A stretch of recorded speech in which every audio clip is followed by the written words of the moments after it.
ನಮಸ್ತೆ ರೈತ ಮಿತ್ರರಿಗೆ.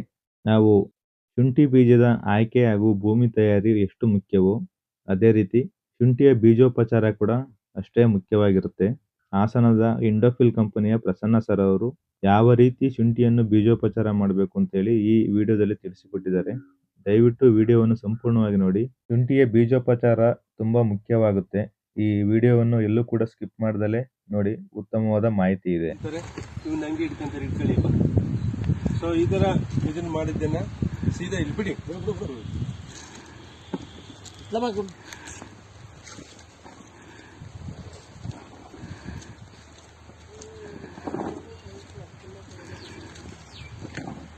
ಸೊ ಈ ರೀತಿಯಾಗಿ ಇವರು ಸುಮಾರು 80 ಚೀಲ ಬೀಜಕ್ಕೋಸ್ಕರ ಒಂದು 500 ಲೀಟ್ರ್ 600 ಲೀಟ್ರ್ ನೀರಿಡಿ ಅಂತ ಒಂದು ಗುಂಡಿನ ಮಾಡಿದ್ದಾರೆ. ಕ್ಲೀನಾಗಿ ಟಾರ್ಪಲ್ ಹಾಕಿದ್ದಾರೆ. ಇದಕ್ಕೆ ಟಾರ್ಪಲ್ ಹಾಕ್ಬಿಟ್ಟು ಇದರಲ್ಲಿ ಸುಮಾರು ನೀರನ್ನು ಹಾಕ್ತಾರೆ. 600 ಲೀಟ್ರು 3 ಡ್ರಮ್ ಅಷ್ಟು ನೀರು ಹಾಕ್ತಾರೆ. ಅರ್ಧ ಸ್ಪ್ರಿಂಟು ಮತ್ತು ಫ್ಲ್ಯಾಶು ಔಷಧನ ಅರ್ಧ ಸುರಿತಾರೆ. ಒಂದು ಸುಮಾರು 40 ಚೀಲ ಮಾಡ್ತಾರೆ. ಅದರಲ್ಲಿ 10ರಿಂದ 15 ನಿಮಿಷ ನೆನೆಸ್ತಾರೆ. ಸೊ ನೆನೆಸ್ಬಿಟ್ಟು ನಂತರ ಮತ್ತೆ ಇನ್ನು ಉಳಿದಿದ್ದ ಔಷಧನ ಹಾಕಿ ಮತ್ತೆ 40 ಚೀಲನ ಮಾಡ್ತಾರೆ. ಇಲ್ಲೇ ನೋಡಿ ಯಾವ ರೀತಿ ಹೇಳಿದ್ದಾರೆ ನೋಡಿ.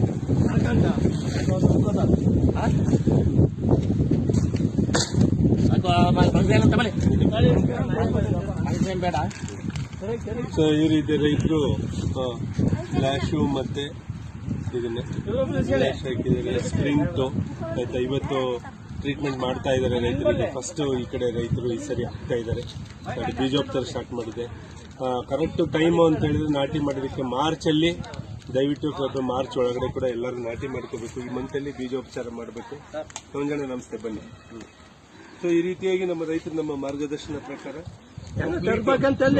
ಇದನ್ನೆಲ್ಲ ಗುಂಡಿ ಔಷಧನ ಇದರಲ್ಲಿ ಹಾಕಿದ್ದಾರೆ. ನೋಡ್ಬೋದು ಔಷಧನ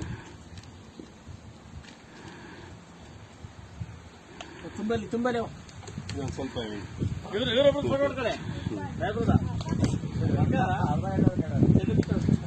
ಸೊ ನೀವು ನೋಡ್ಬೋದು ಯಾವ ರೀತಿಯಾಗಿ ಇದನ್ನ ಮಾಡಿದ್ದಾರೆ ಅಂತೇಳಿ. ಈ ರೀತಿಯಾಗಿ ಸುಮಾರು 10ರಿಂದ 15 ನಿಮಿಷ ನೆನಿಬೇಕು.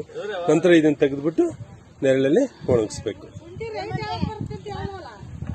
ಇವರು ಸುಮಾರು ಬೆಟ್ಟದಪ್ಪ ಅಂತೇಳಿ ನಮ್ಮ ರೈತರು. ಇವರು ಸುಮಾರು ಒಂದು 5 ವರ್ಷದಿಂದ ಬೆಳೀತಾ ಇದ್ದಾರೆ. ಸುಮಾರು 10ರಿಂದ 15 ಎಕರೆಯಲ್ಲಿ ಪ್ರತಿ ವರ್ಷನೂ ಬೆಳೀತಾ ಇದ್ದಾರೆ. ಮಂಜಣ್ಣರು ಅವರು ಕೂಡ ನಮ್ಮ ರೈತರು, ಮಂಜಣ್ಣ ಅಂತ ಹೇಳಿ ಅವರು ಕೂಡ ತುಂಬಾ ಚೆನ್ನಾಗಿ ಬೆಳೀತಾ ಇದ್ದಾರೆ. ಎಲ್ಲರೂ ಕೂಡ ಇವರೆಲ್ಲ ರೈತರು, ಅಣ್ಣ ತಮ್ಮಗಳೆಲ್ಲರೂ ಕೂಡ ಯಾವಾಗಲೂ ನಮ್ಮ ಮಾರ್ಗದರ್ಶನ ಉಪಯೋಗಿಸ್ಕೊಂಡು ಚೆನ್ನಾಗಲ್ಲ. ಹಿಂದಿನ ವರ್ಷ ಕೂಡ ಒಳ್ಳೆ ಇಳುವರಿ ಕೂಡ ತೆಗೆದಿದ್ದಾರೆ ನಮ್ಮ ರೈತರು, ಬೆಟ್ಟಪ್ಪ ಮತ್ತೆ ಮಂಜಣ್ಣ ಅಂತ ಹೇಳಿ.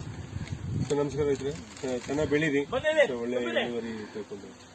ಎಲ್ಲ ರೀತಿ ಬೆಳೆಗಳ ಮಾಹಿತಿಗೆ ಹಾಗೂ ಅದರಲ್ಲೂ ಕೂಡ ಪ್ರಮುಖವಾಗಿ ಶುಂಠಿ ಬೆಳೆಯ ಮಾಹಿತಿಗೆ ದಯವಿಟ್ಟು ನನ್ನ ಚಾನಲ್ ಅನ್ನು ಸಬ್ಸ್ಕ್ರೈಬ್ ಮಾಡಿ ಹಾಗೂ ಸಪೋರ್ಟ್ ಮಾಡಿ. ಧನ್ಯವಾದಗಳು.